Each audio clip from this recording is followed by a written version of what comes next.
Hello guys, happy tracking channel sa inyo lahat guys. Sana nasa mabuti kayong kalagayan. Welcome sa ating channel guys. Ayun, meron ditong 6WG1 no. Isa 6WF1. Ito G1 no. So, dump truck. Medyo ganda nito ah. Para siyang semi-long dump no. Butterfly type oh. Mukha lang siyang semi-long no, pero standard siya. Ganda nito. Dahil nga butterfly type no? So check nyo na lang yung def lock nya at saka yung PTO no? Kung running good ba.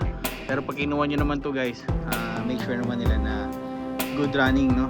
Ganon din yung isa o butterfly type no? Kaganda. Ang ganda ng 6WG1 na to.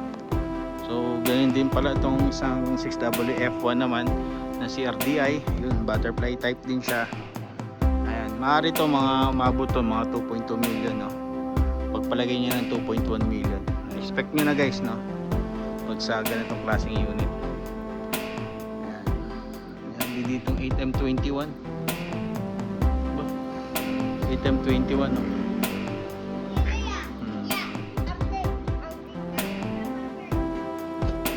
6M70. Oh, 6M70. Tapos meron din dito butterfly type din yan no. Ano ba to? 6WF1-7.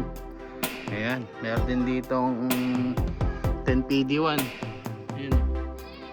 O meron din ditong 8M20, 8DC11. Ganda nitong 8DC11. Ayan. 8DC11 butterfly type din. To no. Ayan. Tapos meron din dito Giga. Butterfly type din. Ayun no.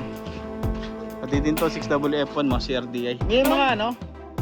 Daw meron kayong meron din dito ano, freezer. No, freezer van.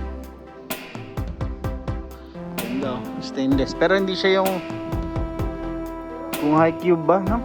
Maganda to kung high cube to. 12-wheeler pala. Evidel! So ayan guys, happy tracking channel everyone. Thank you, bye bye guys.